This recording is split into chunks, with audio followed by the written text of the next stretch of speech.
buenos días. Este webinar denominado Los desafíos del sector agrícola para afrontar la crisis climática del siglo XXI, oportunidades para las agendas de investigación. Pues para CONACYT es muy importante poder llevar ese tipo de conferencias que puedan abonar, como siempre, a estos temas tan importantes en el área de la investigación.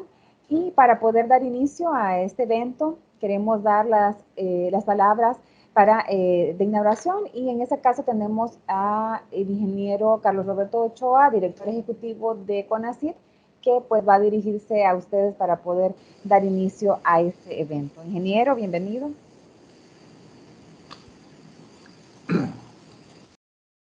Gracias. Para el Consejo Nacional de Ciencia y Tecnología es un gusto estar nuevamente en un evento de transferencia de conocimientos. En este caso, un tema sumamente importante, como son los desafíos del sector agrícola para afrontar la crisis climática del siglo XXI. Realmente este tema nos está dando unas señales a nivel internacional. En este momento ustedes han leído cómo contrasta la cantidad de inundaciones versus las grandes extensiones de tierra que en este momento están sufriendo de la sequía y la sequedad de los embalses, una crisis de agua, crisis energética, que realmente pues hacen ver la importancia que tiene este tema. En este caso pues vamos a tener la presentación del doctor Mauricio Zavalía Romero de Bolivia, intercambiando un poquito sus experiencias. Tal vez quisiera recalcar la orientación que quisiéramos tener como resultado de esta conferencia, que va dirigida a personas que están realizando investigaciones en estas áreas para que puedan identificar algunos temas para incorporarlos en sus respectivas agendas de investigación.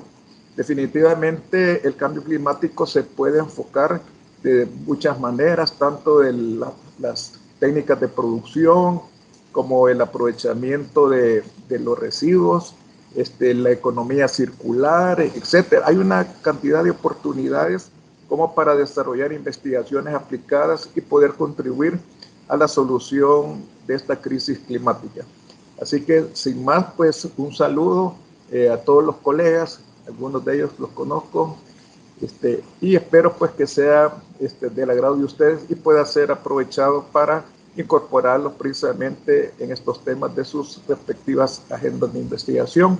Muchas gracias, tengan buen día y que disfruten con esta conferencia. Muchas gracias. Agradecemos las palabras del ingeniero Carlos Roberto Ochoa, director ejecutivo de CONACYT. Y bueno, de esta forma vamos a dar paso a la ponencia, como ya les decíamos, denominada Los desafíos del sector agrícola para afrontar la crisis climática del siglo XXI, oportunidades para las agendas de investigación. Para ello contamos con el conferencista, el doctor Mauricio Zavalía Romero. Él es consultor experto en cambio climático, cofundador y actual gerente general de la empresa consultora Cambiando Paradigmas. El doctor Mauricio tiene un doctorado en biología y ha trabajado también en el área de la contaminación atmosférica y climatología urbana en Bolivia, y desde el año 2004 ha trabajado también en cambio climático, inicialmente para el gobierno de Bolivia y más tarde también para diversos organismos.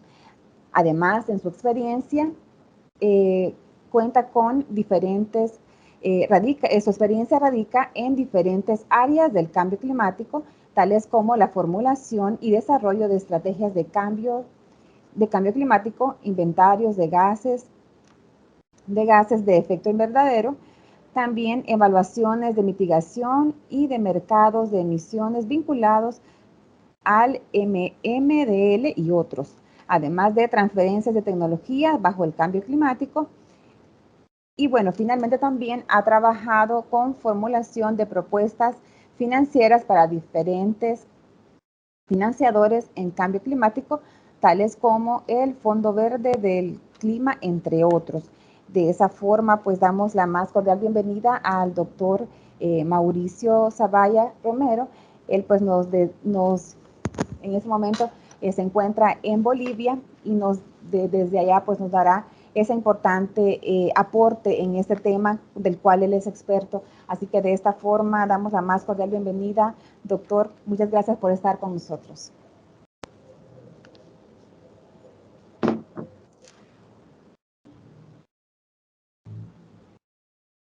Mi micrófono estaba apagado. Primero agradecer al CONACYT por la invitación. Muy buenos días a todos los participantes. En los siguientes slides voy a tratar de un poco presentar de gran manera, a grandes rasgos, un poco cuáles son los retos para el sector de agricultura frente a los impactos del cambio climático. Hay algunos slides que probablemente para varios de ustedes van a ser un poco genéricos o generales, y otros que creo que son un poco más específicos a la ponencia en cuestión del día de hoy. Déjeme compartir, por favor, mi presentación.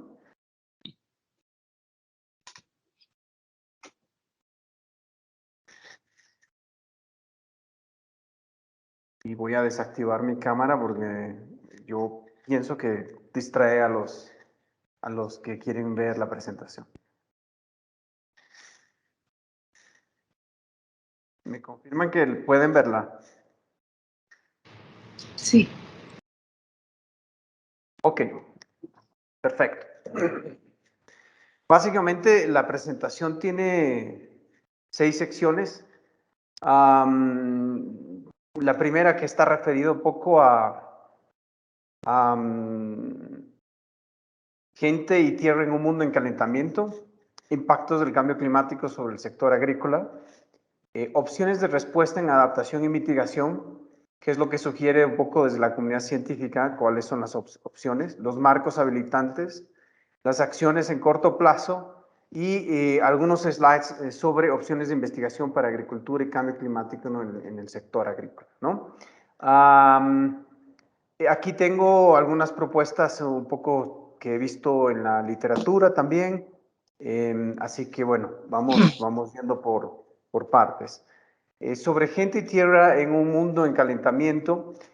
Bueno, esta es una figura que he sacado del reporte del IPCC sobre Climate Change and Land, que ha sido una serie de reportes que ha sacado el IPCC, el Panel Intergubernamental de Expertos en Cambio Climático, para ver justamente cuáles son los impactos sobre un mundo con miras al 1.5 grados Celsius. Como ustedes, algunos de ustedes deben saber, la Conferencia de las Partes, que es la reunión donde se reúnen todos los países cada año para discutir los temas de cambio climático, han justamente en una de estas conferencias, en la de París, se le da instrucción al panel intergubernamental de expertos en cambio climático de preparar una serie de reportes, donde uno de ellos era justamente un mundo con miras a 1.5 grados Celsius y qué significaban los esfuerzos. Y el otro de los reportes era justamente para ver los impactos frente a lo que es, digamos, la tierra y el uso de la tierra, ¿no? Entonces, a raíz de esta filmina, este slide, viene de este reporte, donde básicamente habla cuál es la superficie total que tenemos en la Tierra, más o menos qué porcentajes están siendo utilizados. Como verán, aquí tenemos todo lo que son cultivos irrigados, pasturas, uso de pastizales y pasturas de manera intensivas, incluyendo sabanas y otro tipo de pastizales. Y también tenemos plantaciones forestales y manejo forestal para aprovechamiento de la leña. Y también aquí están los otros posibilidades de bosques intactos o pristinos o bosques, digamos, con mínimo uso o intervención humana, ¿no? Todo esto está un poco ligado para que se vea básicamente que desde 1961 la producción total de alimento, especialmente cultivos de cereales, se ha incrementado en esta cifra, 240% hasta el año 2017, que es el año límite en el cual ellos utilizan los datos para producir este reporte. Asimismo, también dicen que la producción de fibra, especialmente algodón, se incrementó hasta un 162%, esto hasta el año 2013. Entonces, es efectivamente la producción agrícola la que está llevando la modificación del uso de la tierra. Entonces, como una de las principales conclusiones es que el uso humano afecta directamente a más del 70% de toda la superficie terrestre libre de hielo, ¿no? La tierra tiene un rol importante en el sistema climático, esto ustedes ya lo saben, y la gente en la actualidad está actualizando un cuarto del potencial total de la tierra para la producción primaria neta de alimento, fibra, madera y energía. Y esto va en incremento debido al crecimiento poblacional y un poco también a la demanda. Aquí están las cifras que me parecen muy interesantes porque aquí justamente se ven, digamos, la producción agrícola y aquí tú ves, digamos, cómo es que se evidencia por ejemplo, en diferentes parámetros, el uso de nitrógeno como los fertilizantes, el nitrógeno inorgánico. Y aquí están las curvas desde 1961. Es tan alto el crecimiento que se tiene que cortar la curva para llegar por encima, a alcanzar los 800%. Esto es básicamente agricultivos. Producción cereal, cultivos cereales, acaba el incremento que ha ido impermanente hasta superar los 200% en apenas un lapso de 40 o 50 años, ¿no? Entonces, también el volumen de agua que se utilizan para la irrigación también viene en incremento paulatino, incrementándose por encima del 100%. Y el ganado, la presencia de ganado vacuno, por lo que son rumiantes, esto ha sobrepasado ya más del 50%, casi alcanzando un 70%. Todos estos son los cambios viniendo de la producción agrícola. La demanda de alimento también está muy relacionada con el crecimiento de la población, que ha crecido básicamente en casi 150%. Prevalencia, y también aquí es muy interesante, dos datos, la prevalencia de sobrepeso, que está acá, y la prevalencia también por estar por debajo del peso. Y esto también se viene relacionado con que existe un incremento total de calórico per cápita que se lo evidencia acá en el número 3. Entonces, evidentemente, este incremento se redistribuye de muy mala manera entre gente que se alimenta y tiene un nivel calórico, una demanda calórica por encima de lo que requiere, y gente que prácticamente está en desnutrición o no se alimenta bien, ¿no? Entonces, acá, otro de los puntos muy importantes es justamente el tema de la desertificación y la degradación de la tierra, y aquí, digamos, acá vemos el incremento en la población que está experienciando o experimentando ya procesos de desertificación, que es más o menos, ya estamos por el 200% comparado a 1961. Y también el tipo de áreas que presentan, que son secas y presentan una aridez de manera anual, ¿no? Evidentemente esto varía, depende de la variabilidad climática y la presencia de lluvias o no lluvias, esto se viene acrecentando, pero más o menos tenemos aquí una tendencia a subir, casi llegando a un 100% por encima. Y la extensión de áreas húmedas, en este caso, en tierras continentales, como se ve aquí, existe un decrecimiento. Entonces, estamos frente a un serio problema para cumplir con los requerimientos que van a ser básicamente poder incrementar la capacidad de entregar alimento a la población, porque el crecimiento es básicamente exponencial casi. Entonces, ese es un poco el estado base viniendo del sector agrícola y también aquí vemos el incremento en la temperatura, especialmente en el área continental, y esto es en la media que era hasta el año 2018 de 0.87 grados Celsius ya a nivel global, y a nivel continental ya era de 1.53. Como ustedes saben, en las estadísticas presentadas el año pasado ya estamos por encima del 1.1. Esto ha salido justamente en el reporte del IPCC, el Assessment Report número 6, el reporte de evaluación número 6, que ha salido el grupo de trabajo de las bases científicas del cambio climático ha sacado su reporte y se espera para fines de este año o principios del próximo, el reporte sobre impactos y vulnerabilidad y adaptación al cambio climático. Bueno, volviendo a la filmina, acá tenemos justamente el incremento de la temperatura que se ve que básicamente desde 1980 es abrupto, es muy acelerado, y también acá vemos las emisiones globales totales, en este caso viniendo de todo lo que es silvicultura y otros usos de la tierra, ¿no? Aquí vemos las variaciones que depende mucho, esto está muy basado en base a los cambios del uso de la tierra y a la deforestación existente a nivel global.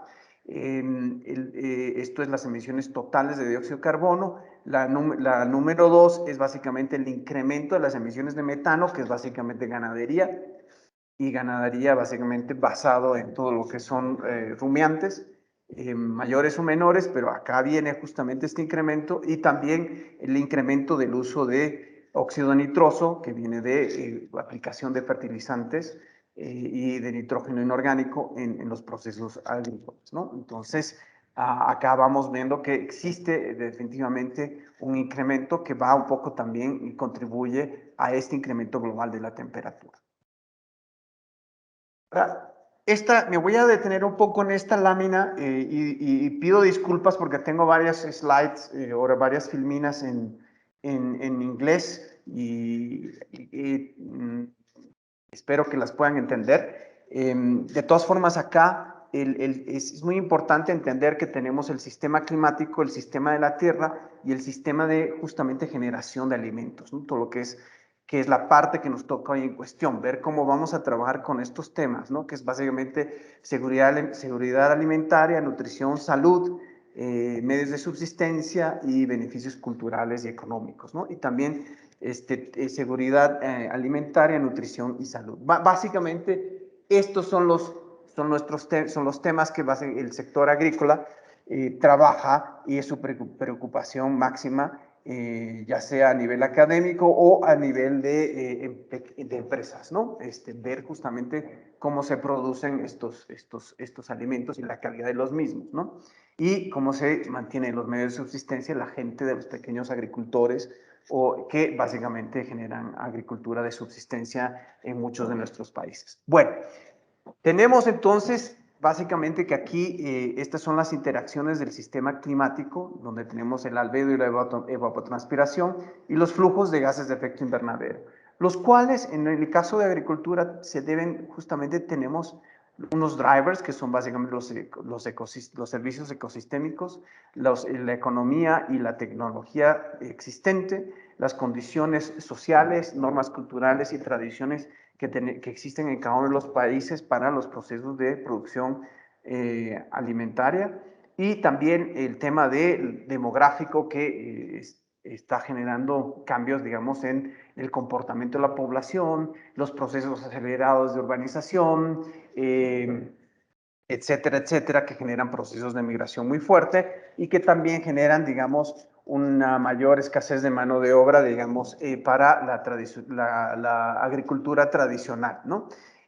Todos estos son los temas los drivers que permiten, a través de condiciones de marcos habilitantes, que sean políticas, instituciones o temas de gobernanza o temas financieros también, son los que permiten, digamos, que el sistema productivo, que es lo que se llama la cadena de producción alimentaria, pueda un poco mejorar o empeorar, ¿no? Tanto sea en la producción de alimentos, lo que se llama el procesamiento de alimentos después de la cosecha, el transporte, el mercadeo y el comercio, el comercio minorista, y también el tema de la consumición del consumo y el consumo del alimento y las dietas existentes, que esto hace que se genere básicamente la demanda de alimentos, ¿no? Entonces, esto es del lado de la oferta y esto es el lado de la demanda, ¿no? Y aquí tenemos todo lo que son los ambientes que generan y afectan esta cadena, que básicamente son físicos, económicos, sociales, culturales, que permiten o influencian sobre la selección y acceso y utilización y calidad y seguridad sobre el proceso, ¿no? Entonces, este proceso finalmente genera los resultantes del proceso de alimentación o de desarrollo de la cadena alimentaria, y esto también marca la tendencia de cómo es el uso de la tierra y el cambio del uso de la tierra. Entonces, es un proceso intrínseco que lleva, digamos, a retroalimentaciones. Esta la voy a pasar un poco rápida porque es básicamente cómo se hace la valoración desde el IPCC para ver un poco el nivel de confianza en cada una de las valoraciones y, digamos, el nivel de intensidad, si es muy probable o, digamos, es significante o es moderado o, en este caso, no es detectable, ¿no? Esta es la forma en que el IPCC plantea. Esto me parece importante compartirlo, que son cómo se hacen estos análisis a futuro, y básicamente todos los análisis de cambio climático trabajan sobre el futuro del desarrollo socioeconómico, tanto para la mitigación y adaptación al cambio climático y en este caso el uso de la tierra, ¿no? Son estudiados utilizando estas trayectorias socioeconómicas, ¿no? Los SSPs, como se dice en inglés, que abarcan una serie de directrices o de proxies macro que significan una serie de desafíos para mitigación y adaptación al cambio climático. Estos son, digamos, los diferentes SSPs que básicamente se trabajan bajo 5, los cuales llevan, digamos, ciertos parámetros determinantes del modelo, ¿no? Por ejemplo, un tope en los 7 billones de población en 2100 para aquí el SSP2 habla de 9 billones, el SSP3 13 billones, el SSP4 9 billones alrededor, y el SSP5 es de 7 billones, ¿no? Entonces, y aquí también hay altos ingresos y reducción de la inequidad, ingresos medios, bajos ingresos y continuación de la inequidad, ingresos medios pero una inequidad considerable entre las regiones, altos ingresos y inequidades reducidas y libre de comercio, ¿no? Este es el escenario ideal, el mejor escenario donde nos hemos compartido, hemos alcanzado una serie de metas y hemos podido un poco mejorar. Entonces, este es el escenario ideal y estos, digamos, son de los peores que tenemos, ¿no? El SSP3 es básicamente producción y consumo de materiales intensos, bajos ingresos y una continuidad en la inequidad y bajas tasas de cambio tecnológico. Entonces, esta es la forma en que uno debe entender, digamos, las diferentes trayectorias socioeconómicas utilizadas para... Uy, ¿qué pasó? Ya, no sé qué pasó. ¿Pero? A ver. Ya, entonces se aplican un poco estos escenarios para justamente ver cómo van a afectar y cómo se van a modificar, digamos, todas estas otras variables, ¿no?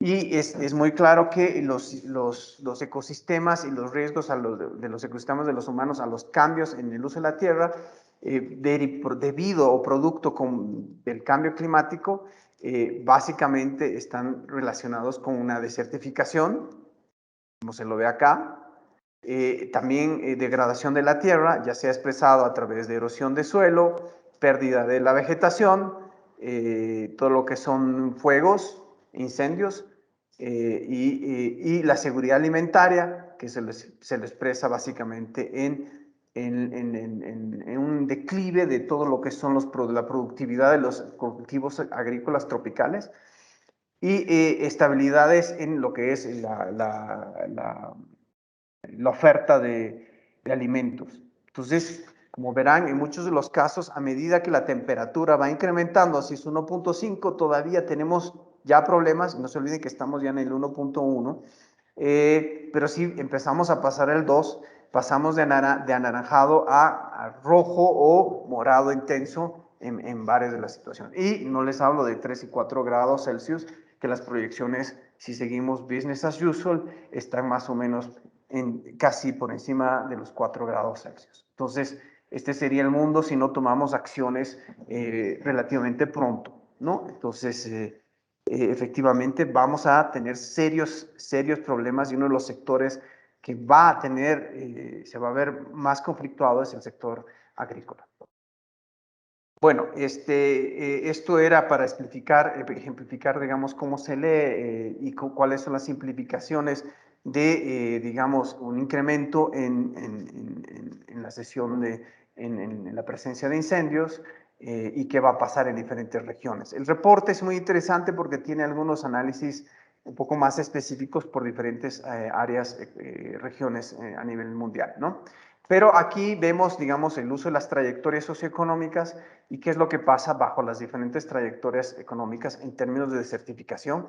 No se olviden que el SSP3 es el peor escenario y siempre vamos a tener que la seguridad del alimento o seguridad alimentaria se ve más afectada, más rápidamente, que digamos un SSP1, que es un escenario donde no es el mejor, pero es más o menos algo donde ya tenemos acciones y tenemos introducciones tecnológicas y existen políticas establecidas, lo cual permite un poco ver el business as usual, si quieren, sería el SSP3, el SP1 es un escenario más o menos moderado y optimista. Entonces, el mejor sigue siendo el SSP5, donde evidentemente existen esfuerzos colectivos a nivel global. Ahora, en términos de impactos para el sector agrícola, he tomado estas figuras sobre el tema de la productividad, el impacto sobre la productividad total de todos los factores agrícolas, ¿no? Todo lo que incide en este caso, y este índice que es el TFP, ¿no? Te permite ver básicamente cómo desde 1960 se van incrementando bajo una tasa de porcentaje de crecimiento acelerado en diferentes regiones del mundo, ¿no? Y este es el promedio, que estamos por un 76% encima de lo que teníamos en 1960, y aquí vemos las desviaciones en la productividad de los diferentes países, y acá vemos, digamos, el porcentaje en crecimiento. Lamentablemente, bueno, se ve que básicamente el único país que ahí existe un crecimiento acelerado, digamos, en su productividad total de Centroamérica, es este pequeñito de acá, que si no me equivoco es Costa Rica. Me corrigen si estoy equivocado, ¿no? El resto de Centroamérica está en un incremento muy pequeño de su productividad agrícola total en los últimos más de ya 50 años, ¿no? Lo que dicen un poco estos investigadores, que es Ariel Ortiz Babea y otros, es una publicación de este año, dicen que básicamente uno puede ver, digamos, cómo es la influencia con la presencia del hombre y las actividades humanas, en este caso, antropogénicas, y todo lo que sería solamente por medios naturales, ¿no? Entonces aquí vemos que la temperatura, esto ya lo sabemos, está básicamente vinculada a las actividades antropogénicas, y el nivel de precipitación también lo plantea de la misma forma, y aquí se ve que en los últimos años no se ve tan claro, pero que hay un incremento y hay una variabilidad más grande comparado a 1960. Finalmente, también hablan un poco de qué es lo que pasa, digamos, en diferentes países, y cómo el incremento o el aumento de la temperatura genera, digamos, un crecimiento o un decrecimiento de la productividad total, ¿no? en la agricultura. Y ahí vemos, digamos, cómo el incremento de ciertas temperaturas está empezando a afectar niveles de productividad en varios de los países, convirtiéndolos en tasas negativas que están acá. Y como si ustedes ven aquí, son casi en la mayoría de los países tropicales o subtropicales del planeta, ¿no? En este caso, los países más desarrollados están logrando aumentar porque la temperatura está siendo más benigna para ellos y les está dando mejores condiciones, y porque también existen otros factores como la tecnología que les permiten tener una mejor productividad. Y acá vemos, esto es frente a la temperatura y esto es frente a la precipitación, donde en la precipitación vemos que a medida que la tendencia es que a un incremento mayor de precipitación, la productividad está siendo menor y está afectando directamente los temas de productividad agrícola. Luego acá hacen un análisis de lo que, bueno, se ve a nivel total, ¿no? Y acá vamos viendo que básicamente aquí está Latinoamérica, nuestra productividad como región está reducida y si ustedes ven acá, esto es muy preocupante porque aquí sí está casi en el mismo nivel, Centroamérica en su totalidad tiene el mismo índice que el África subsahariana.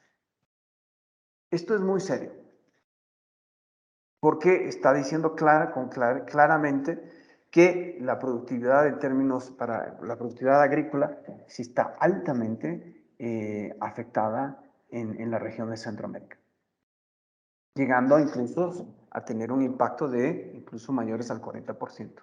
Y si las tendencias de los escenarios de cambio climático nos indican que va a seguir existiendo olas de calor en el lado de Centroamérica, que es el lado de acá, y vamos a tener inundaciones y tormentas de este lado, que es el lado del Atlántico, y de manera más continua y más frecuente, más acelerada, estamos realmente en un reto mayúsculo.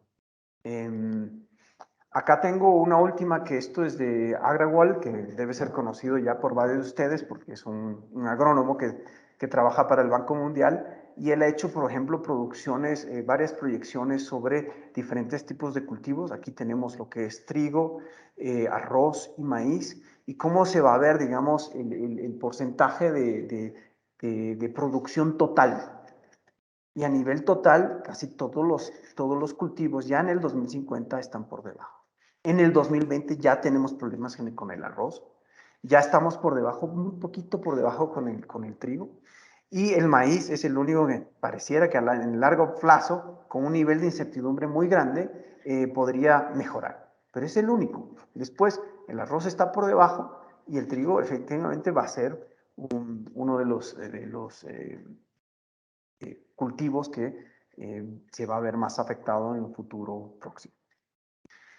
¿Cuáles son un poco las opciones de respuesta en adaptación y mitigación? Perdón. Esto es un poco lo que ha evaluado el panel de expertos del cambio climático, el IPCC, donde justamente acá tenemos una caracterización en base a mitigación, su impacto en términos de mitigación, esto es en gigatons, toneladas equivalentes de dióxido de carbono por año, adaptación en número de millones de personas que pueden adaptarse, desertificación en términos de millones de kilómetros cuadrados, degradación también en millones de kilómetros cuadrados, degradación del suelo, perdón, y de la tierra, y seguridad alimentaria en términos de millones de personas. Y acá tenemos el nivel de confianza, alto, medio y bajo, y aquí si es positivo, altamente positivo, moderada o pequeñamente positivo, y todo lo que es negativo, es pequeño, moderado y largo o extenso. Y acá tenemos los costos, que es muy importante porque siempre esta es una de las valoraciones que nos están pidiendo cada vez más en cambio climático, no solamente el tema Y acá, según el IPCC, para agricultura, como verán, las mejores opciones son un incremento de la productividad de los alimentos, y esto es positivo a todos los niveles, y con un costo que todavía no está determinado, y la agroforestería también tiene un impacto altamente positivo en todas estas categorías, con un costo relativamente reducido, mejora de la gestión de las tierras de cultivo, en mitigación no es tan bueno, pero sí, digamos, es bueno para adaptación, desertificación y todos los otros. Mejora la gestión del ganado, sí, acá es un nivel intermedio para mitigación, adaptación, desertificación, pero de lo que es degradación del suelo y seguridad alimentaria es importante. Diversificación agrícola, acá lo tenemos, teniendo impactos muy importantes en adaptación, degradación de suelos y seguridad alimentaria. aquí no se olviden que tenemos la barra de los costos, ¿no?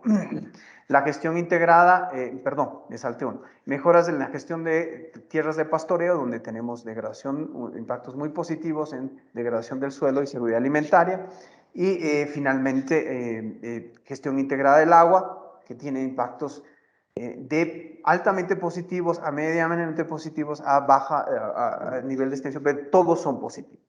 Y reducción de la conversión de pastizales en tierras de cultivo, que sí tiene, digamos, impactos positivos, excepto en adaptación, pero después en mitigación, desertificación y degradación del suelo. Para seguridad alimentaria quizás esto no es tan bueno, ¿no? Y a nivel de bosques tenemos gestión forestal, reducción de la deforestación y la degradación de los bosques. A nivel de suelos, que también nos incumbe, aumento del contenido orgánico del suelo es positivo para todas las categorías. Reducción de la erosión del suelo, no para mitigación, pero sí para el resto. Reducción de la salinización del suelo, tampoco es una opción muy interesante para mitigación, pero sí es medianamente óptimo para todas las otras categorías. Reducción de la compactación del suelo, como verán, no hay un impacto sobre mitigación y desertificación, pero sí en adaptación, degradación y seguridad alimentaria. Y el manejo de los incendios, que tenemos básicamente, es altamente positivo para mitigación, y también para degradación del suelo, desertificación. Reducción de los deslizamientos de tierra y riesgos naturales, tiene impactos positivos en adaptación, degradación del suelo, etc. Como verán, casi todas estas opciones tienen reducción de la contaminación, incluyendo la acidificación, es importante, y restauración y reducción de la conversión de humedales costeros, que esto sí también es de alto valor, especialmente para todo lo que es la empresa de la pesca.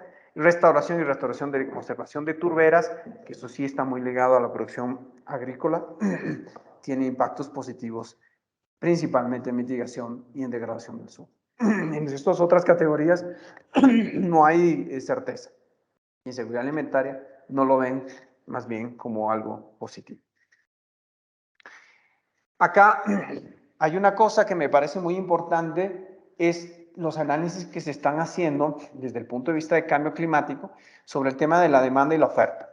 Se está haciendo mucho énfasis en esto y hay mucha investigación en estos temas, como, digamos, la reducción de las pérdidas post cosecha y cómo se trabaja este tema y cuáles son los impactos en cada una de las categorías, casi todos positivos. Este es un tema que es de mucha importancia, especialmente en el segmento de población de 35 años para abajo, cambio en la dieta, que está generando cambios sustanciales en lo que va a ser la oferta futura, y reducción del desperdicio de alimentos, ¿no? Esto es un poco mejora en todo lo que es el retailing system, ¿no? Este tema donde se pierden muchos alimentos desde el punto de la labranza hasta el punto final del consumo, ¿no? Y desde el lado de la oferta tenemos el abastecimiento sostenible, que cada vez está siendo más presente en nuestras sociedades. El mejoramiento del procesamiento de los alimentos, que viene muy ligado con esto, y la mejora del uso de energía en los sistemas agroalimentarios, ¿no? Y aquí hay toda una innovación tecnológica de justamente cómo se utiliza esta energía y cómo, digamos, se deja de utilizar combustibles fósiles para tratar de utilizar fuentes de energía renovables. Después, dentro de lo que es el manejo de riesgo, tenemos diversificación de los medios de vida, gestión de la expansión urbana, instrumentos de distribución de riesgos, que esto es algo que se está utilizando mucho en adaptación, que voy a hablar un poco más adelante, para que creo que es uno de esos instrumentos interesantes que están aplicando a nivel global. El potencial global de contribución de opciones. Acá tenemos reforestación y restauración de bosques y todo lo que es otra vez aforestación. Como no es el tema de la ponencia, lo voy a pasar porque no tiene mucho sentido, pero sí una de las cosas muy importantes que se está trabajando a nivel global es el tema de la bioenergía y la bioenergía vinculada a Carbon Capture Storage, y que tiene un potencial muy alto para temas de mitigación, que se lo está trabajando mucho, digamos, en Europa, Australia, Estados Unidos, ya con modelos piloto en implementación. Acá vienen sus impactos. No tiene impactos muy altos en adaptación, pero sí en mitigación. Y también el biochar, ¿no? Que es una práctica común, por lo menos en Europa, ¿no? Que se adiciona al suelo y tiene un impacto muy fuerte, por lo menos para mitigación. No está del todo claro, digamos, los impactos sobre adaptación, pero sí en mitigación, ¿no? Estas son, digamos, algunas de las opciones que considera el IPCC. ¿Y cuáles son los marcos habilitantes para las posibles respuestas?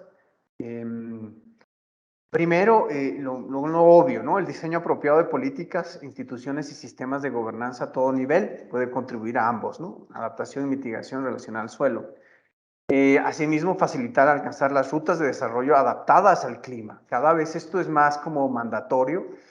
Un apoyo mutuo a las políticas de cambio climático y uso de la tierra tiene el potencial de ahorrar recursos, ampliar la resiliencia social, apoyar la restauración ecológica y fomentar el involucramiento y la colaboración entre múltiples stakeholders, ¿no? Esto ya ustedes lo saben porque lo ven de manera cotidiana, pero básicamente esto tiene que ser trabajado de manera conjunta. Políticas de cambio climático y uso de la tierra a nivel país e incluso subregional, ¿no? Políticas que operan a lo largo de todo el sistema alimentario, incluyendo aquellas que reducen pérdida de comida y residuos, que influencian las preferencias de dietas, diversificación de dietas, habilitación o manejo más sostenible del uso del suelo, incrementan la seguridad alimentaria y las trayectorias bajas en emisiones de gases de efecto invernadero. También aquí es muy importante el tema de la resiliencia, ¿no? Bueno, esto también es importante lograr, uno, para mejorar la eficiencia y la producción agrícola, mejorar la salud pública, también mejorar los problemas ambientales, como el manejo y uso sostenible, la erradicación de la pobreza y otros ODS más que se pueden mencionar, pero esto también requiere de un mejor acceso a los mercados. Y aquí sí requerimos políticas agresivas por parte de los gobiernos que permitan un poco asegurar acceso a mercados de productos nobles, nuevos, asegurar la propiedad de la tierra, factorizar los costos ambientales en el alimento, realizando pagos por los servicios ecosistémicos y mejorando la acción colectiva y comunitaria. Esto está cada vez más presente y yo creo que en nuestra sociedad, en América Latina, tenemos varios mercados ya incipientes donde se paga de manera directa por cierto tipo de producción y creo que esto es una tendencia y no una moda. Después es importante reconocer que los cobeneficios y los intercambios, cuando se diseñan políticas para el uso del suelo y la producción de alimentos, se pueden superar barreras para la implementación. Y esto es uno de los énfasis que cada vez viene dándose más desde la comunidad de cambio climático por, digamos, la formulación de planes o políticas o escenarios de cambio climático en el cual el sector agropecuario o el sector agrícola no ha participado codo a codo con los técnicos, en este caso especialistas en cambio climático. Entonces, otro tema es el fortalecimiento de la gobernanza multinivel e intersectorial. Multinivel porque muchas veces existen planes país, pero que no aterrizan en planes locales o regionales, o intersectorial porque, digamos, una cosa es, digamos, también en el sector agropecuario tiene influencia sobre el sector de procesos industriales y todo el tema de transporte, etcétera, ¿no? Bueno, también es importante desarrollo de políticas y adopción de las mismas en un marco iterativo, que debe ser revisado de manera permanente para facilitar los procesos adaptativos y flexibles. ¿Por qué digo esto? Porque básicamente, si ustedes revisan un poco la literatura, los escenarios de vulnerabilidad, cada vez se van actualizando y cada vez son peores, lamentablemente. O sea, los resultados, si uno ve los resultados de los modelos de hace 5 años o hace 7 años, todavía nos daban chances de llegar hasta el 2040, 2045. Ahora no, ahora ya no tenemos esos chances y nos están reduciendo los tiempos a básicamente 2030, 2035 en el mejor de los casos. Entonces eso significa que los procesos políticos que estaban esperados o planteados para desarrollarse en 10 años tienen que acelerarse de una manera tremenda y buscar, digamos, ser implementados en el transcurso de 10, máximo 10 años. Por eso es que se habla del 2030 en la comunidad de cambio climático. La efectividad del proceso de toma de decisiones y gobernanza son incrementados por el involucramiento de los stakeholders locales, esto ustedes ya lo saben, incluyendo pueblos indígenas, comunidades locales, mujeres, pobres, bla, bla, bla, en la selección, evacuación, implementación y monitoreo de los instrumentos políticos para la mitigación y adaptación del sol. Esto es ahorita donde se está haciendo desde una relevancia muy importante, es cómo se hace el monitoreo de los metas y los indicadores planteados por los países y cómo, digamos, esto se construye de una manera de abajo hacia arriba. Trayectorias vinculadas a desarrollo económico con respuesta, mitigación y suelo, bajo de la serie de, digamos, el escenario SSP1 que está enfocado en la sostenibilidad, ustedes pueden ver, digamos, cómo hay diferentes opciones para cultivos donde tienen que ser reducidos sustancialmente en términos de millones de kilómetros cuadrados, y pasturas o pastizales también tienen que reducirse. Tiene que incrementarse todo lo que es el uso de bioenergía proveniente de cultivos, incrementarse en el área forestal. Estos son, digamos, los retos bajo este escenario. El SSP2, que digamos es el camino a media ruta, tenemos básicamente estos porcentajes también expresados en millones de kilómetros cuadrados. Y el SSP5, que es uso de recursos intensivos, también aquí tenemos. Pero en todos los casos, ustedes ven que todo lo que son cultivos y pasturas y pastizales, y todo lo que está relacionado a uso de la bioenergía proveniente de los cultivos, tiene que ser incrementado, ¿no? O sea, es claro el mensaje. El desarrollo socioeconómico y el manejo del suelo influencian sobre la evolución del sistema en la tierra, incluyendo la cantidad relativa de tierra a ser asignada a tierras cultivables, pastizales, terrenos de cultivo para bioenergía, bosques y terreno natural, ¿no? Entonces, estos son básicamente los escenarios que plantean impactos sobre la mitigación y no sobre la adaptación. Esto es muy importante resaltar. ¿Cuáles son las acciones en el corto plazo? Creo que me quedan 10 minutos más o menos. Me confirman. Las acciones en el corto plazo pueden ser digamos, basadas en el conocimiento existente para abordar desertificación, degradación de suelo y seguridad alimentaria, mientras se apoyan respuestas de largo plazo que permiten mitigar y adaptarse al cambio climático. Ahorita existe un afán de los co-beneficios. Los co-beneficios significa cualquier medida que su foco principal sea reducir emisiones de gases de efecto invernadero, en este caso mitigación, o adaptarse a las condiciones de la variabilidad climática, que eso se conoce como adaptación, si tienen algún impacto adicional en mitigación o viceversa, ¿no? Algo de mitigación. Y hoy en día se están haciendo análisis bastante complejos sobre el impacto de estas medidas también sobre otros ODS, ¿no? Sobre cualquiera de los 17 ODS que tenemos, ¿no? Ahora, esto puede incluir acciones que lleven a desarrollar capacidades individuales, institucionales, acelerar la transferencia de conocimiento, incrementar la transferencia e implementación de tecnología, que son las opciones que se están manejando muy fuertemente, generar mecanismos financieros, implementar sistemas de alerta temprana, que esto ya se trabaja desde hace varios años, pero cada vez se está volviendo más complejo. Emprender el manejo del riesgo es una de las áreas, incluso que las instituciones financieras están trabajando mucho en esto, en cómo manejar el riesgo para dar el tema de créditos y abordar brechas en la implementación y escalar los esfuerzos. Esas son también, para abordar mitigación, adaptación y cambio climático, puede brindar, digamos, todo lo que sea de certificación, degradación del suelo y seguridad alimentaria, puede brindar un desarrollo social, ecológico, económico y co-beneficios, ¿no? Esto es otros ODS. Otros co-beneficios, pues, erradicación de la pobreza y el desarrollo de medios de vida resilientes para aquellas poblaciones que son las más vulnerables, ¿no? Reducciones rápidas en las emisiones de gases de efecto invernadero a lo largo de todos los sectores, seguidos de rutas ambiciosas de desarrollo bajas en emisiones, que reducirán los impactos negativos en los ecosistemas terrestres y sistemas alimentarios. Retrasando la respuesta en mitigación y adaptación al cambio climático a través de los sectores podría incrementar de manera significativa los impactos negativos del cambio climático sobre la Tierra y reducir perspectivas de alcanzar un desarrollo sostenible. Por eso es que se habla mucho de las trayectorias bajas en emisiones de carbono y de las metas de largo plazo que los países tienen que ir presentando a lo largo del año pasado y de este año, que son básicamente planificaciones hasta el 2050. Y sobre esas planificaciones 2050, luego tenemos las contribuciones determinadas nacionales, los NDCs, que se presentan cada 5 años, donde estamos ahorita justamente en la ronda de presentar los NDCs este año, el año pasado y este año, para lo que va a ser el periodo 2020-2025 con metas claras hasta el 2030.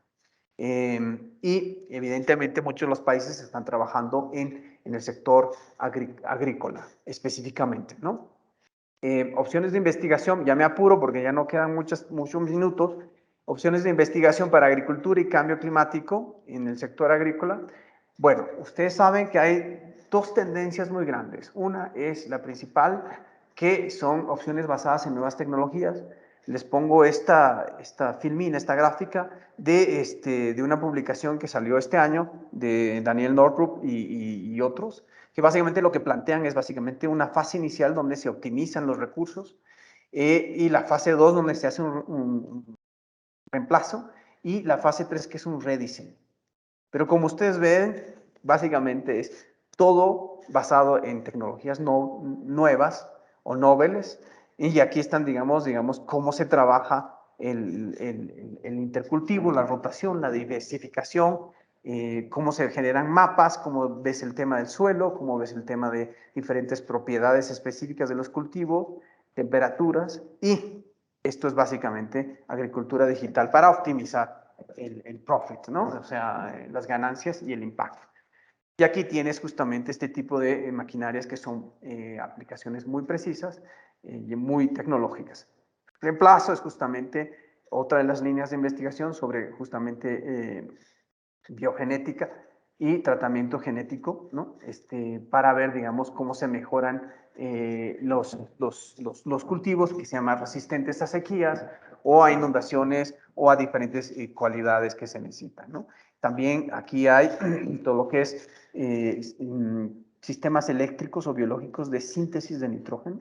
Y aquí tenemos justamente unos tractores eléctricos que son los que van repasando, digamos, esta síntesis que se produce y se va aplicando de manera acorde al cultivo y al crecimiento de la planta en los cultivos.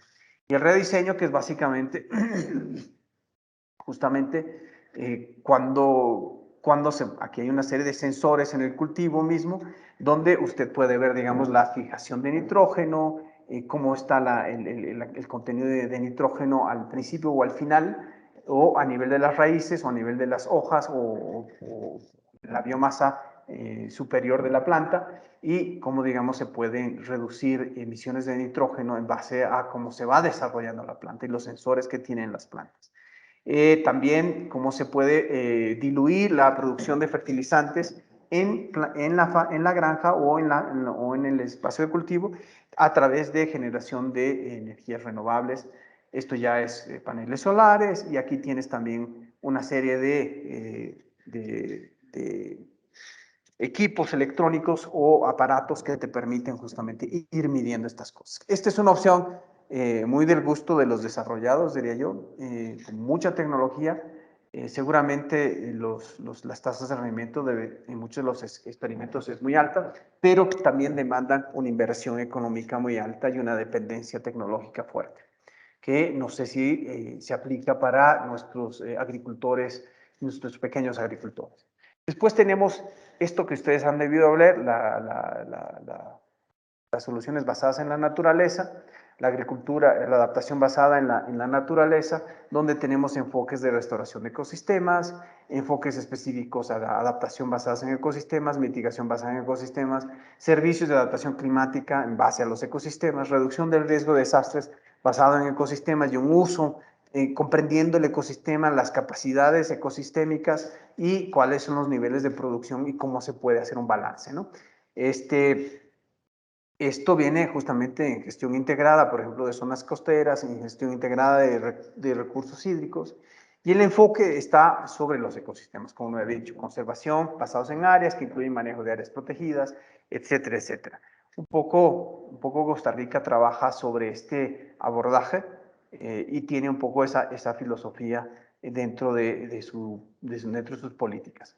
También tenemos la adaptación basada en comunidades, donde justamente esto ya habla sobre los medios de vida resilientes al clima, la capacidad adaptativa local y organizacional para reducir un poco el riesgo y el desastre y cómo se afrontan, digamos, las causas subyacentes de la vulnerabilidad, ¿no? Esto justamente genera un entendimiento sobre el conocimiento sobre el cambio climático y una mayor comprensión sobre el riesgo e incertidumbre que genera el cambio climático y la variabilidad climática, ¿no? Y esto genera nuevamente políticas locales. Esto es muy exitoso y muy aplicado a nivel mundial. Y una de las cosas que se está hablando con mayor fuerza, y por ejemplo, esta es una lámina esto lo saqué del World Resource Institute, que ha sacado justamente sobre una publicación muy interesante este año sobre la seguridad alimentaria y los retos de la seguridad alimentaria frente al cambio climático, y está hablando justamente de la adaptación transformativa. La adaptación transformativa es aquella adaptación donde ya no por medios propios, ya no puedes, digamos, mantener los mismos cultivos, los mismos medios de producción y tienes que cambiar. Tienes que cambiar totalmente de abordaje porque eso ya no funciona. Estos son ejemplos, por ejemplo, donde antes áreas donde se cultivaba arroz inundado han tenido que básicamente ahora, digamos, cultivar orquídeas o otro tipo de cultivos, ¿no? Esto es en el Asia. Todos estos ejemplos son de la India, si no me equivoco, donde se cultivaban manzanas, ahora se está cultivando pomegranates, ¿cómo se llama eso en español? Tamarindos, no. Bueno, y también tenemos, también donde había soya, se está cultivando básicamente ahora arroz. Arroz secano, granadas. Entonces, estos son los cambios que se están dando y esto, digamos, haciendo un análisis de las contribuciones nacionales determinadas de los países, básicamente que áreas claves de la agricultura reflejan, digamos, una adaptación transformativa. 10% está, digamos, de las NDCs planteadas hasta el día de hoy. Hablan de un manejo del ganado, de todo lo que es el ganado. El 7% habla de investigación de cultivos y desarrollo de cultivos, nuevos cultivos o nuevas variedades de cultivos. 2% habla de servicios climáticos, aplicación, y 7% de un manejo del agua. Ya estoy terminando. Entonces, un poco, esta es mi última filmina o slide, algunas apreciaciones importantes. Tenemos el sistema climático y la variabilidad climática, la adaptación al cambio climático se basa un poco sobre el tema de gestión de riesgos y el tema de contingencias, que también se ve afectado por la vulnerabilidad al cambio climático, los temas de desarrollo y cambio climático, los análisis sectoriales y la economía del cambio climático. Todos estos temas son áreas de investigación potenciales para mejorar, digamos, la adaptación existente al cambio climático en el sector agropecuario. Por supuesto, existen guías metodológicas, instrumentos y experiencias, y esto es lo que se viene generando en la investigación. Atraca básicamente todos estos componentes para fortalecer la adaptación al cambio climático. Con esto creo que termino mi ponencia y les agradezco por su tiempo.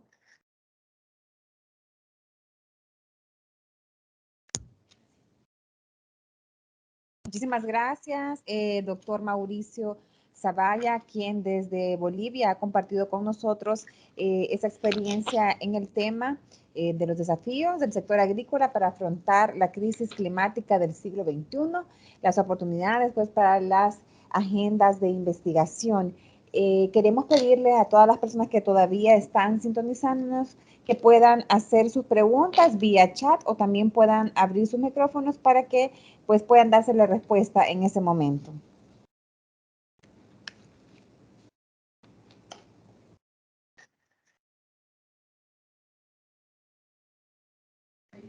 ¿Tenemos ya alguien que quiera hacer una pregunta? Sí, buenos días. Habla el doctor Mejía desde la Universidad de Illinois. Y tengo una pregunta para el doctor Zavala. Siempre ha sido un dilema muy importante en el área de nutrición y producción agrícola. ¿Qué es mejor? ¿Producir localmente alimentos para consumo local o producir alimentos o productos agrícolas para exportación que pueden producir divisas que incrementan la economía del país? Y hago esta pregunta porque, por ejemplo, en la situación de El Salvador, yo soy salvadoreño, ha florecido mucho la producción de la caña de azúcar.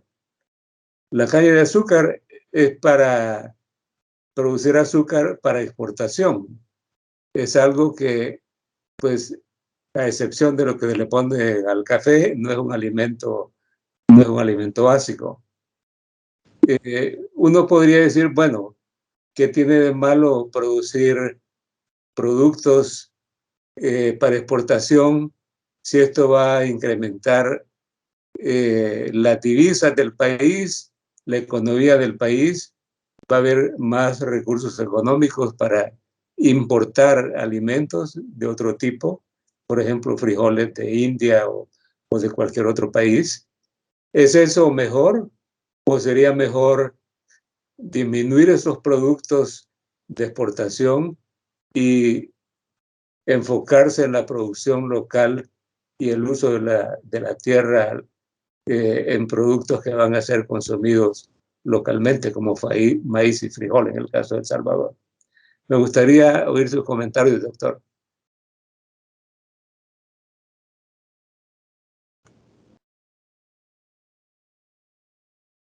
No se oye. Perdón, había puesto mi micrófono en mute. Es la pregunta clásica de la disyuntiva del desarrollo, creo yo, ¿no? O sea, ¿desde qué viene primero, el huevo o la gallina? Bueno, la tendencia en este momento, por lo menos esa producción para la exportación, va a seguir vigente y yo siempre hago un equivalente, digamos, a energía. En energía también existe la misma pregunta, o sea, ¿seguridad energética o no? Entonces, siempre se habla de seguridad energética como también se habla de seguridad alimentaria. Uno de los lemas más grandes, digamos, es decir, sí, todos los países deberían tener una seguridad energética como también una seguridad alimentaria en la medida de lo posible. En la práctica eso no ocurre. Hay países que no tienen la capacidad de generar toda su energía y tampoco países que tienen la capacidad de generar todo el alimento que su población consume. Y eso se lo nota claramente en las estadísticas de demanda alimentaria y si fuese así no habría, digamos, demandas de exportación, ¿verdad? Pero la sugerencia que se viene dando desde cambio climático es básicamente tratar de asegurar en la medida lo posible la seguridad alimentaria a nivel local. Uno, ¿por qué? Y diversificar un poco los cultivos agrícolas y la producción agrícola, ya de esa tendencia que teníamos de amplios cultivos de producción agrícola, y yo creo que con el paso del tiempo se la va a ver cada vez menos, porque tenemos que afrontar los impactos del cambio climático y esa demanda de monocultivos es muy extensa en recursos. Así que yo creo que vamos a tener una diversificación cada vez mayor de cultivos locales. Gracias. Pero digamos, el dilema persiste. ¿Qué es mejor? El dilema persiste. Exportar para ganar divisas y crecer económicamente, con lo que la población puede comprar otros alimentos, o Sí. disminuir las exportaciones de los productos agrícolas para producir alimentos locales para consumo local. Es decir, ¿cuál es ¿Cuál es el balance en esa dinámica? Yo creo que la lógica de producción para la exportación únicamente y basada en monocultivos no va a funcionar por mucho tiempo más. Esa es mi apreciación.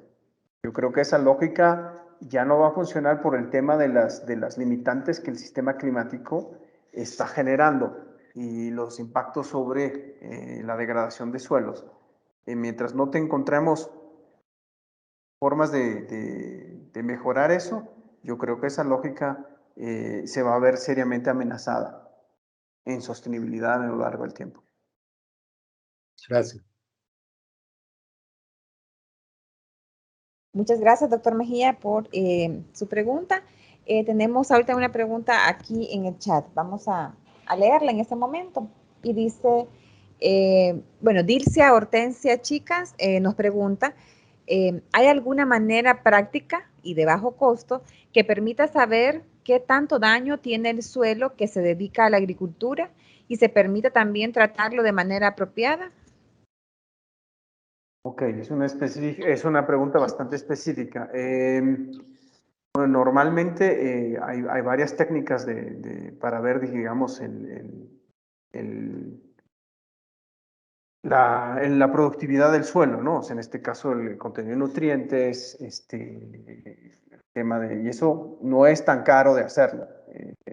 Creo que evidentemente en muchos de los casos se requieren hacer análisis de laboratorio, pero en otros también uno puede inferir en base a cómo es la textura del suelo, cómo es un poco el suelo mismo, y ver, digamos, si la calidad del mismo. Hay varias técnicas para hacer eso, pero siempre si uno quiere conocer con precisión, va a tener que ir y llevar una muestra al laboratorio para ver, digamos, cuánto nitrógeno, cuánto fósforo, cuántos minerales existen en el suelo. También eso es parte de lo que se plantea dentro de las opciones tecnológicas o de nuevas tecnologías, un monitoreo permanente.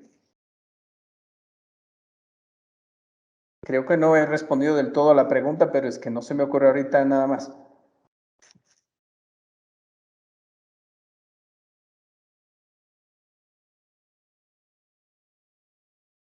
Nancy, no te oímos. Ok, muchas gracias, doctor.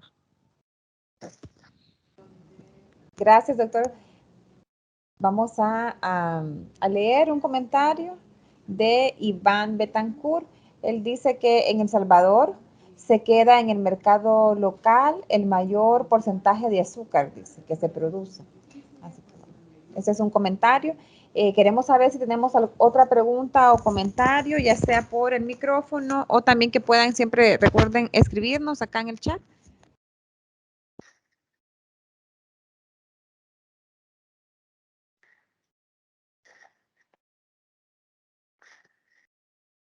Tenemos a Roberto Rodrigo Rivas. Adelante con su pregunta. Hola, buenas, soy estudiante del ITCAPEPA, de verdad, de aquí del Salvador. Tengo una pregunta con respecto a que si digamos que, por ejemplo, hay alguna forma para, digamos que el suelo haya sufrido como lo que sufre aquí más o menos aquí en el país, que por la mayoría de las cosas el suelo tiende como que a quemarse, ¿verdad? O hay un incendio. Entonces, ese suelo queda dañado, supuestamente queda dañado o queda inservible.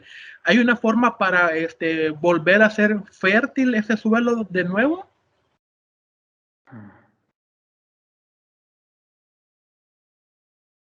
Sí, hay una forma, pero es larga. Es básicamente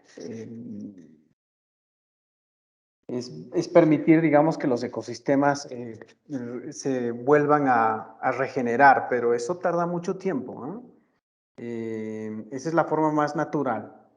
La otra forma ya son intervenciones locales donde básicamente tienes que combinar porciones de suelo orgánico fértil con tu suelo y además meterle bastantes fertilizantes para que el cultivo pueda resistir, ¿no?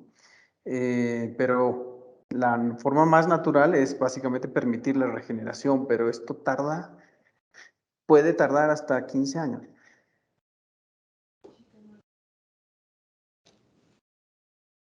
Ok, entiendo. Gracias. Bueno, muchas gracias.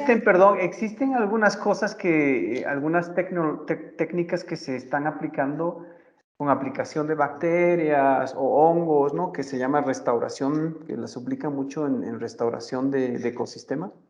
Tal vez deberías revisar eso. No conozco bien si han sido aplicadas en Salvador, pero en otras regiones sí han aplicado, digamos, aceleradores de producción bacteriana en este caso, y digamos específicamente que te permitan tener un aumento también de algún tipo de cultivos altos en nódulos radiculares.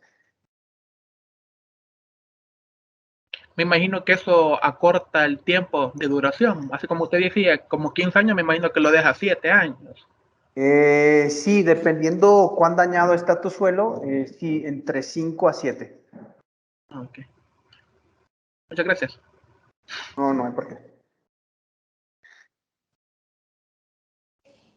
Bueno, aquí solo tenemos en el comentario, no sé si es un aporte a la pregunta recién pasada que dice regeneración natural y aporte de nutrientes de origen orgánico.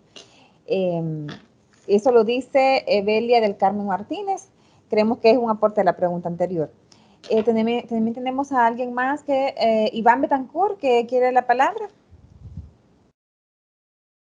Sí, muy buenos días. Gracias al Adelante. espacio.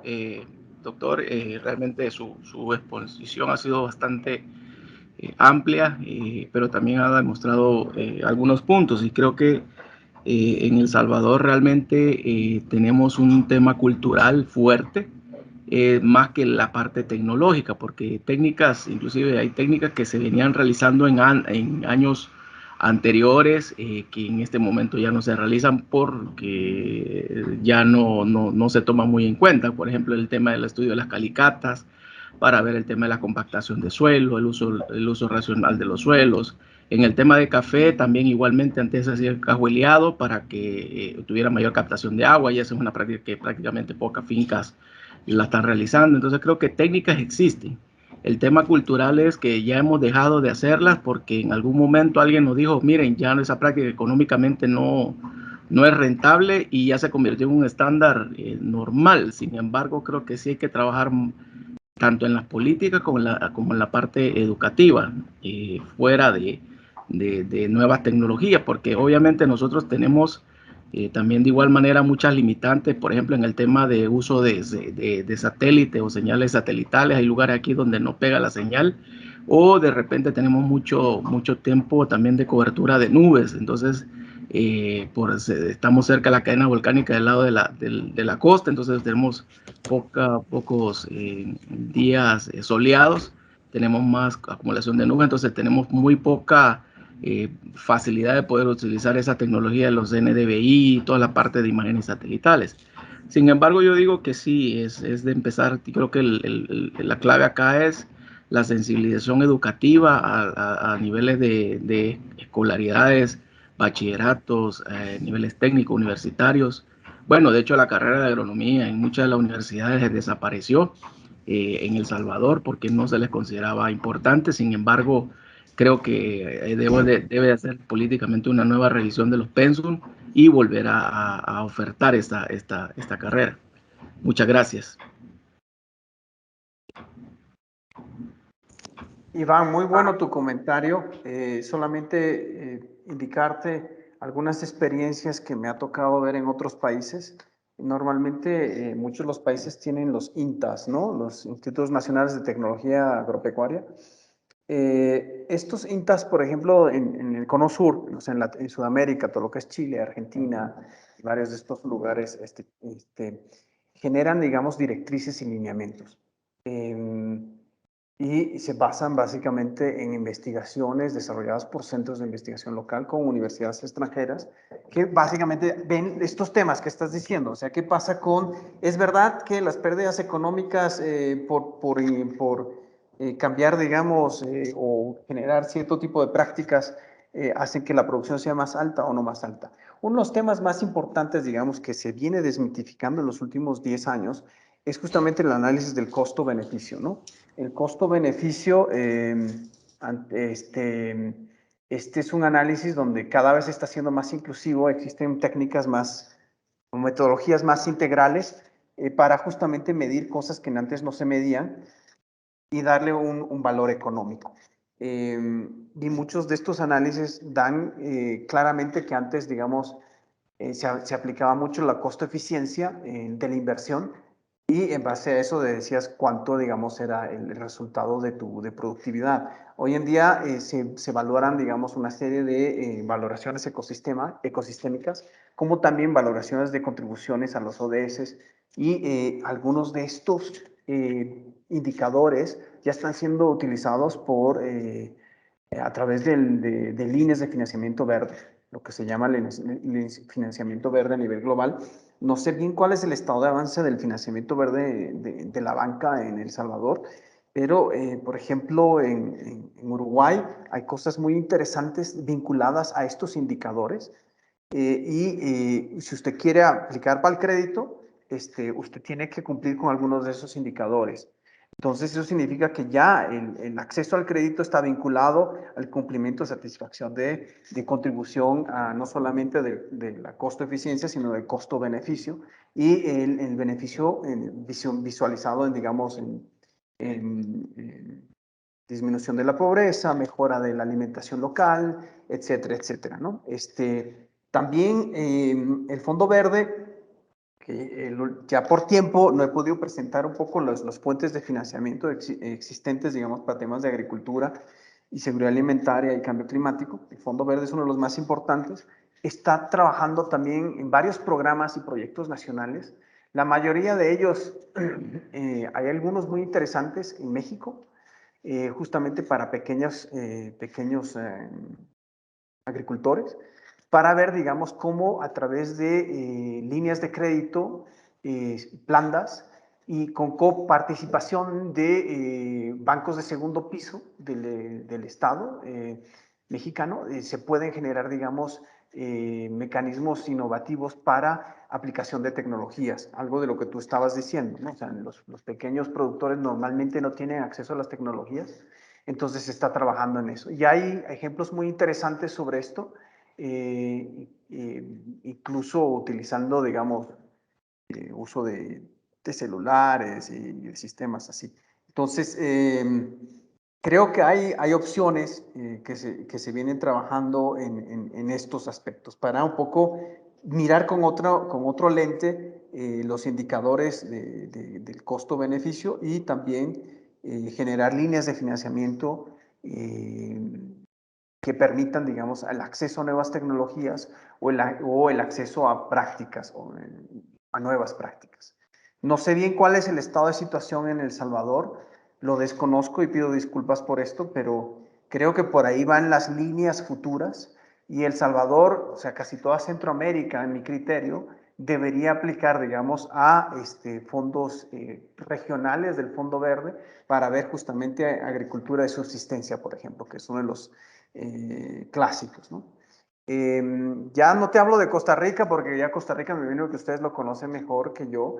Ellos también tienen sus directrices a nivel global, país, y dentro de esos ellos tienen unas directrices muy claras del manejo de la huerta, ¿no? Y cómo se debe manejar la huerta y en qué porcentajes del área de la huerta asignada a cada uno de los agricultores debe tener una finalidad de uso forestal o productivo o de restauración de ecosistemas.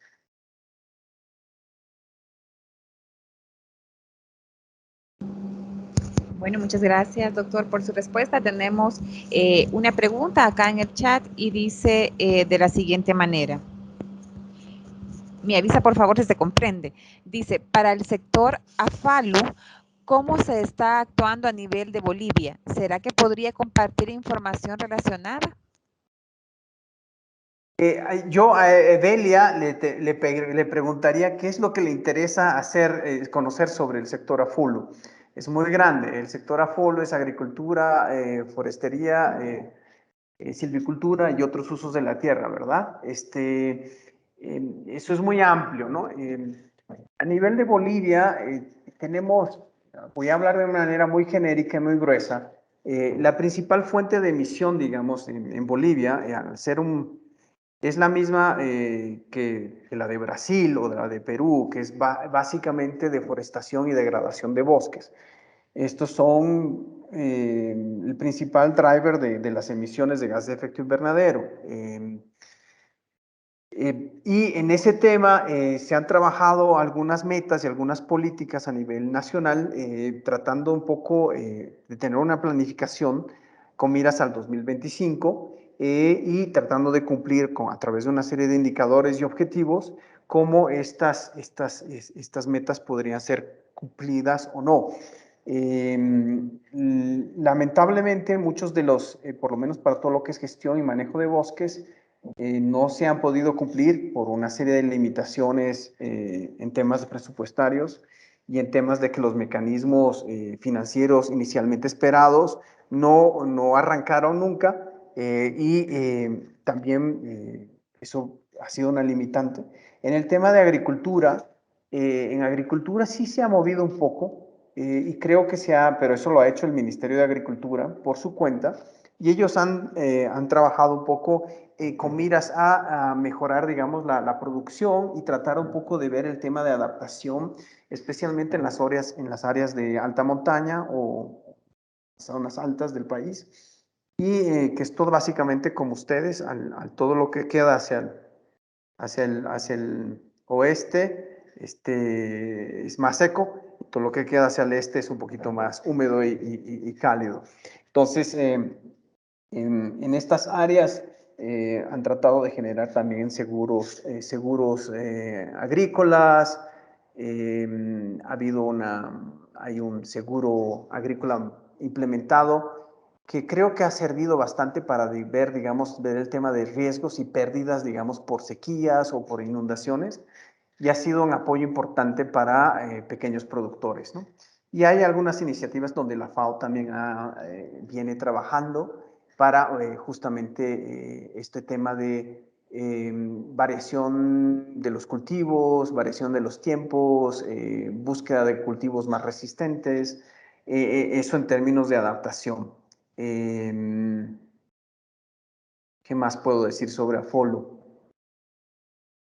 Sí, y finalmente es importante aclarar que tenemos aquí en Bolivia una redistribución de tierras. Es algo que se viene desarrollando desde el 2000, más o menos 7. Entonces, esto también está cambiando un poco las bases sobre las cuales se hace la planificación. Pero es un tema que todavía no está resuelto, por lo menos en las tierras bajas del país. También ella nos puso acá que ganadería específicamente, ¿no? En ganadería. Bueno, en ganadería sí ha habido, es uno de los sectores de mayor desarrollo, porque el sector privado tiene un peso muy fuerte y acá la ganadería, casi el 100% del ganado vacuno, muy poco se queda en Bolivia, creo que más o menos entre un 30%, y el resto se exporta a China. No sé cómo es por allá, pero acá toda la carne se va a China. Es nuestro principal mercado de exportación y existen mecanismos financieros bien establecidos. Tenemos un banco ganadero, con eso ya le digo todo. Entonces existen varios niveles de sistema de alerta temprana, por ejemplo, para mover y desplazar el ganado, varios sistemas productivos diferenciados. Tenemos desde el pastoreo y raleo característico hasta sistemas un poco más al estilo Estados Unidos o Brasil, que ya son más en granjas y más aglomerados y condensados. Se ha trabajado de todas formas mucho con el tema de inundaciones y sequías para ver un poco cómo se va desplazando el ganado en ciertos periodos del año y cómo se generan sistemas de alerta temprana. En eso sí se ha trabajado bastante. Entonces, y también en buscar, digamos, diferentes variedades de ganado, tanto para producción de leche como para producción de carne.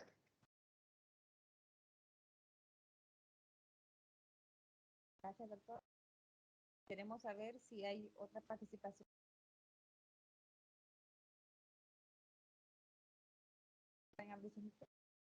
También podemos escribir.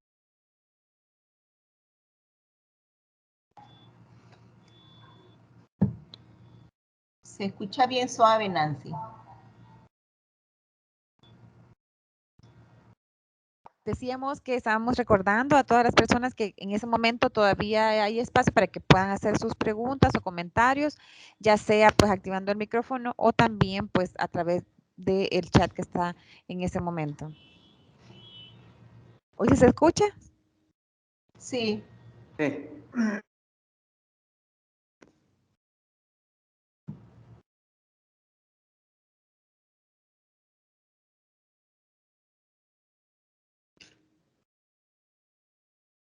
Bueno, si ya no tenemos preguntas o comentarios, queremos darle la palabra a la licenciada Marixa Guerra, quien es gerente de formación y becas de posgrado de CONACYT, para que pueda pues dar las palabras finales. Agradecemos al doctor Mauricio Zavallo por su tiempo y por la información compartida en esta mañana, la cual consideramos que será de mucha utilidad para todos los participantes. El Salvador es un país de tradición agrícola y altamente vulnerable a los cambios climáticos. Recientemente, el Ministerio de Agricultura ha presentado el Plan Maestro al Rescate del Agro, el cual contempla 2 pilares, y uno de ellos es el Plan de Transformación Agropecuaria para la Soberanía Alimentaria, el cual tiene 9 subplanes, entre los que se encuentra la implementación de la política agropecuaria, la modernización y fortalecimiento del Ministerio de Agricultura y Ganadería, el fortalecimiento de la política rural, la reingeniería de y la creación del complejo de educación e investigación agropecuaria. Y el segundo eje es el plan de transformación y despegue. Se oye. Ya no se le oye. Perdón. Les comentaba que el segundo eje es el plan de transformación y despegue sostenible del café. Mis disculpas, parece ser que tengo problemas con el audio. Voy a tratar de cambiarme de página en este momento.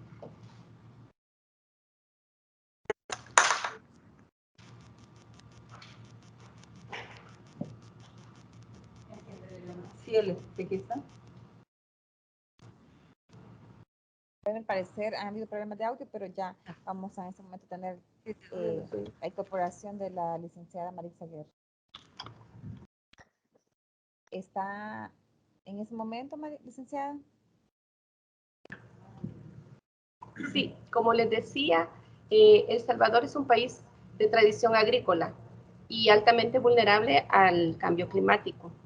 Recientemente, el gobierno de El Salvador, a través del Ministerio de Agricultura y Ganadería, ha lanzado el Plan Maestro de Rescate del Agro, el cual tiene 2 pilares, y uno de ellos es el Plan de Transformación Agropecuaria para la Soberanía Alimentaria. El segundo pilar es el Plan de Transformación y Despegue Sostenible del Café. Dentro de los subprogramas que se plantea este plan maestro está la creación del complejo de educación e investigación agropecuarias, la implementación de las políticas agropecuarias, la modernización del Ministerio de Agricultura y Ganadería y el fortalecimiento de la política rural. Consideramos que todos los insumos y toda la información que nos ha brindado el doctor Mauricio Zavala será de mucha importancia y de mucho uso para la comunidad científica, para la identificación de líneas de investigación que puedan traducirse en proyectos de investigación a futuro para el desarrollo económico y social del país. Agradecemos nuevamente el tiempo del doctor Mauricio Zavala todos los conocimientos que nos ha compartido, y asimismo agradecemos a los más de 70 participantes que se mantuvieron durante el transcurso de este webinar. No me queda más que decirles muchas gracias y que tengan todos un buen día. Gracias por la invitación. Muchas gracias. Muchísimas gracias, licenciada Guerra, por sus palabras. Queremos pedirles a las personas que todavía no han llenado la asistencia, que está en el chat, que por favor puedan tomar ese momento para poder llenar ese formulario y poder tomar la asistencia. Queremos también pedirles a todos, y por favor, los que están todavía conectados, que puedan activar sus cámaras para poder hacer una captura de pantalla de los que han estado presentes.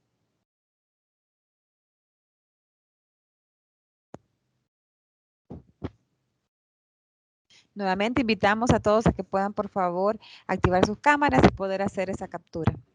Muchas gracias.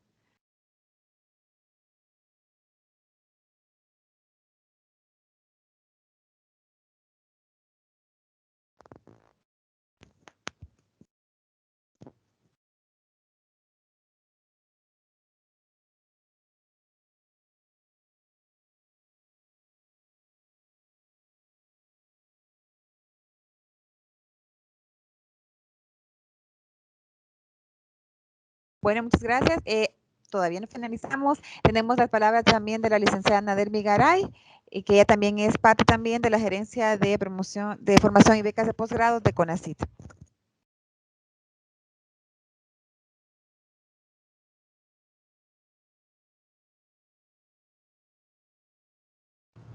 Solamente darle las gracias al doctor Mauricio Zavalla por su excelente presentación, que contribuye a visualizar, digamos, el camino que vamos a seguir. La información que nos ha proporcionado es muy interesante, muy importante, útil, y nos va a servir para otras actividades que tenemos programadas. Muchas gracias, doctor. Muy amable. Seguimos en comunicación. Con gusto, ¿ah? Hasta luego. Hasta luego. Agradecemos a cada uno de los participantes y sobre todo a el doctor. ¿Hoy sí se escucha? Queremos saber si se escucha.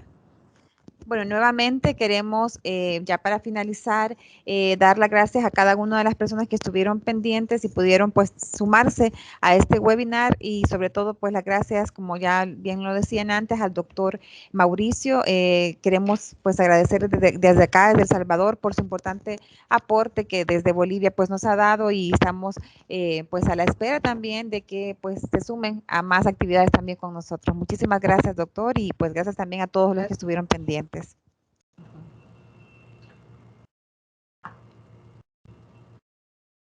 Hasta luego. Gracias por la invitación. Hasta luego.